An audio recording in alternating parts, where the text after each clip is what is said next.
Hello मित्रों। हर monsoon हम एक ही तस्वीर देखते हैं, डूबते हुए गांव, टूटते घर और बर्बाद खेती। और टीवी पर एक लाइन, नेचुरल डिजास्टर। लेकिन ये नेचुरल कम एक पॉलिटिकल बिजनेस मॉडल ज़्यादा बन गया है।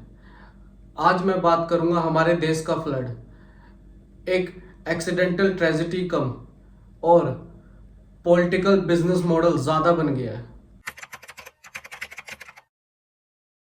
पंजाब का फ्लड पिछले 40 साल में सबसे ज़्यादा बड़ा रिपोर्ट करा गया है। हजारों लोग अपने घर से मिसप्लेस हो गए और लाखों की एकड़्स की खेती बर्बाद हो गई है। इंडिया 2024 से 25 तक नेचुरल डिजास्टर से 3000 से ज़्यादा डेथ रिकॉर्ड करता है और यह नंबर पिछले 11 साल का हाईएस्ट था। और अगर हम ग्राउंड रियलिटी चेक करें तो ये नंबर और भी ज़्यादा है, क्योंकि रिपोर्टिंग सिलेक्टिव नंबर पर होती है। रिवर के नेचुरल फ्लो पर इंडस्ट्री कॉलोनीज खड़ी कर दी जाती है।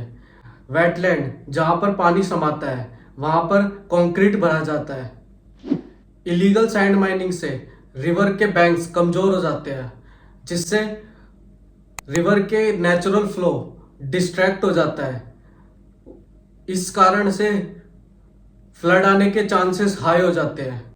डैम्स का पानी टाइमली रिलीज नहीं करा जाता है और जब डिस्चार्ज करा जाता है तो सडन डिस्चार्ज से नीचे के गांव बह जाते हैं।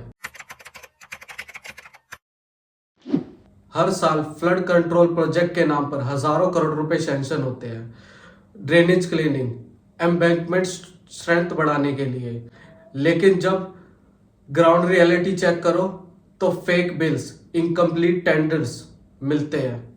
रिलीफ फंड एक लूट का नया सोर्स बन गया है, क्योंकि सिलेक्टिव लोगों तक ही राशन और एड पहुंचता है, बाकी का ब्लैक मार्केट में। कंपनसेशन पर एकड़ फिक्स होते हैं, लेकिन असल में किसानों का नुकसान 6 से 8 गुना ज्यादा होता है, जिससे किसान कभी लोन चुका नहीं पाते और सुसाइड के केस इससे ज्यादा बढ़ते हैं। 2025 मॉनसून, लाखों एकड़ खेती बर्बाद, गांव डूबे, लेकिन वीआईपी कॉलोनी सुरक्षित, क्योंकि एम्बैंकमेंट उनके आसपास मजबूत बनाया गया। मध्य प्रदेश का 23 करोड़ का रिलीफ फंड फेक अकाउंट्स में गया।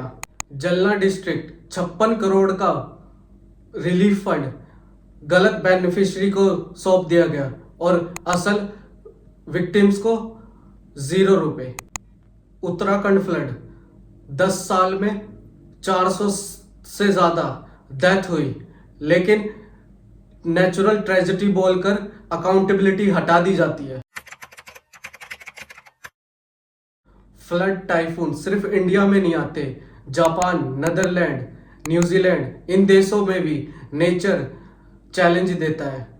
Difference, corruption free system, strict land use planning, real time early warning. Example, Japan 2019 का स्ट्रॉम इतना बड़ा होने के कारण डेथ नंबर 100 से नीचे। नीदरलैंड ने 1953 के बाद डेल्टा वर्क प्रोजेक्ट से फ्लड को लगभग 0% कर दिया है। New Zealand regularly earthquake and flood drill करता रहता है। हर सिटीजन को एसएमएस के थ्रू अलर्ट मिलता है। Result, human loss rare. India में फ्लड एक रेवेन्यू स्ट्रीम बन गया है। हर साल नई ट्रेजेडी के साथ नए कॉन्ट्रैक्ट, टेंडर्स और कमीशन सिस्टम बनाए जाते हैं। क्लाइमेट चेंज के नाम पर करोड़ों के बजट पास होते हैं, लेकिन अडेप्शन इंफ्रा फील्ड पर दिखाई नहीं देता। फ्लड के बाद हर साल रिकंस्ट्रक्शन के नाम का एक बिजनेस साइकिल चलता है और आम आदमी रिहेबिटेशन फॉर्म भरता थक जाता है। घर लूज करने वाले परिवार टेम्परेरी कैंप्स से वापस लौटकर अपनी लाइफ जीरो से स्टार्ट करते हैं। Official data number under reporting होती है, क्योंकि अगर ऑफिशियल नंबर दिखा दिए तो गवर्नमेंट की इमेज खराब होगी। हम क्या कर सकते हैं?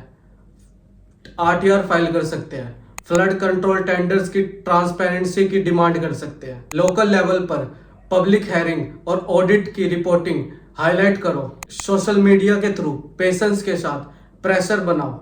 एम्बैंकमेंट, ड्रेनेज और डैम मैनेजमेंट की रियल टाइम ऑडिट होना चाहिए। पॉलिटिशियन जाति धर्म के नाम पे लड़वाएंगे ताकि असली issue health care, education, infrastructure पर कोई सवाल ही ना उठा पाए।